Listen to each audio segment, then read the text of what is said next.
Hey guys, Rob here from the Saddle Sore Ranch, and I just wanted to take a minute this morning to address something that recently happened regarding the Saddle Sore Ranch. First of all, a quick little backstory about the Saddle Sore Ranch for those of you that might not know the history behind it.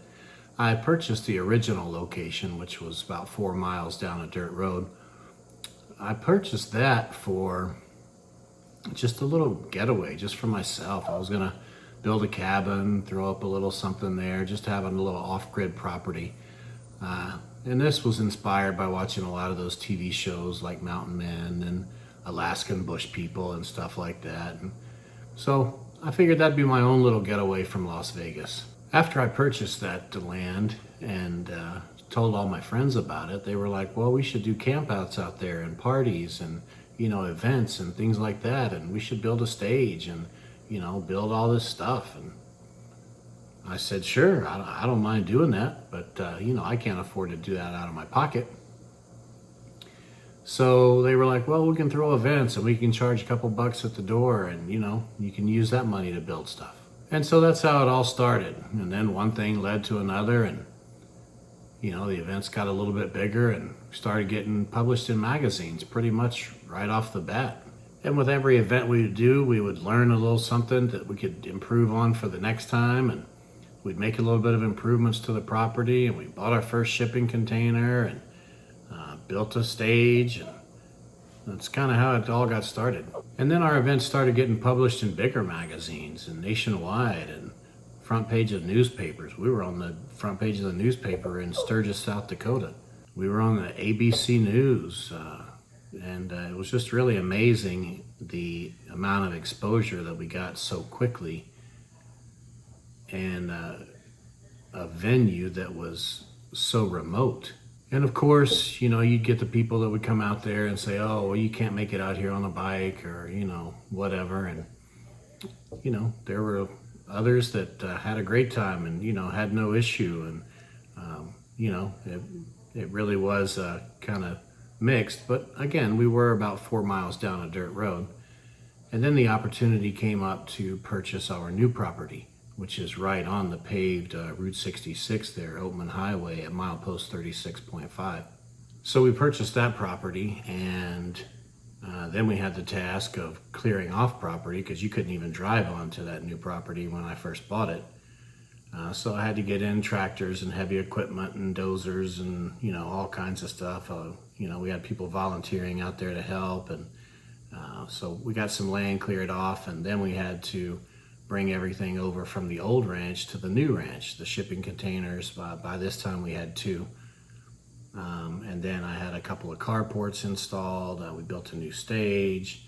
And so that's kind of how the new property came about. Now, one of the main things that attracted me to the original location of the ranch was its proximity to Route 66. I've been a huge fan of Route 66 for a number of years, and so that was one of the things that drew me to that property. And then when I had the opportunity to buy the new property, not only was it substantially more land, but it was also directly on the paved Route 66. So it was important to me to pick up that property to be able to make it easier to access for people, as well as to try to help promote and preserve the legacy and the nostalgia of Route 66. So now that you're caught up on the Saddle Sore Ranch and how it came to be and where we are today, now the purpose of this video that I wanted to make today is just appreciation for you guys and a pretty big freaking milestone that we've just reached. And I wanted to share it with you guys. I didn't want to share it in a post. I wanted to do something more personal for this one. As you know, we have been featured in all of the top magazines. We started out being featured in a regional magazine called Quick Throttle. We were in there for a number of years.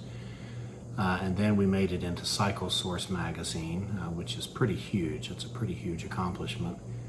From there, we made it into the Horse Backstreet Choppers magazine, where we had a feature article published there. And then we were in Outlaw Biker magazine, which is another national publication. It's been out for over 35 years. And then the major milestone that I want to let you guys know about just happened 3 days ago. On August 30th, the September issue of Easyriders magazine went on sale. And we are not only in the magazine, we are mentioned on the cover of the magazine for our blue collar build off, and it is just, it's a dream come true. I don't know how to explain it. I don't know how to describe the feeling, but from a property that I originally bought just for my own personal use, and it kind of took on a life of its own with the whole motorcycle events thing that we started doing, and it just kind of grew into what it is now. So that rounds out the top biggest names in motorcycle magazines in the industry, with Cycle Source, the Backstreet Choppers, Outlaw Bikers, and now Easyriders. Where do you go from there? I mean, how do you top that? So I just wanted to thank everybody that's been involved, everybody that's come to our events, everyone that's volunteered at the ranch and helped us out with our progress, all of our vendors, all of our attendees, all of the bands that have played, all of the magazines that have featured us. You know, I just wanted to give a huge thank you to you guys for that. It's just amazing. It's been a wild ride, crazy adventure. And I just also wanted to give you guys my promise that as long as you guys keep coming, we will keep building. We'll keep making improvements. We'll keep adding new stuff.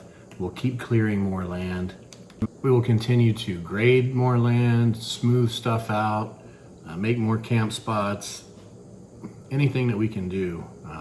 We'll also continue to promote Route 66 and activities there, and whatever we can do to help promote the community as well, and help out there. So I just wanted to again give you guys a huge thanks, because it's all because of you, man. Like I said, it's never why I purchased the property. It just took on a life of its own, man. And so now I'm just here trying to hang on, you know what I mean? And trying to keep this thing steered in the right direction. So again, I just wanted to thank you guys personally, rather than just putting up another post that, you know, yay, we got featured in Easyriders, because it's much more of a milestone than that, that I feel should be personally addressed and not just in a post. So thank you. Come out to our next events, have a good time. We know the place isn't for everybody. We know that camping isn't for everybody. There's a lot of people that'll come to our events that won't camp. They'll get a hotel nearby, or maybe they live locally, and so they don't camp out. They'll just come, you know, for the event itself, and that's fine too, man. So again, just a big thank you. Thanks for everything you guys do. Thanks for your support of the Saddle Sore Ranch, and we hope to see you soon. Thanks for making us the most nationally talked about biker venue in the Southwest. And thank you for making our events the most publicized events in the Southwest area. We really do appreciate that. They're talking about us nationwide in every major magazine there is. And that is very humbling. And again, I am very grateful to all of you. And thanks for watching the video too. You guys have a great weekend.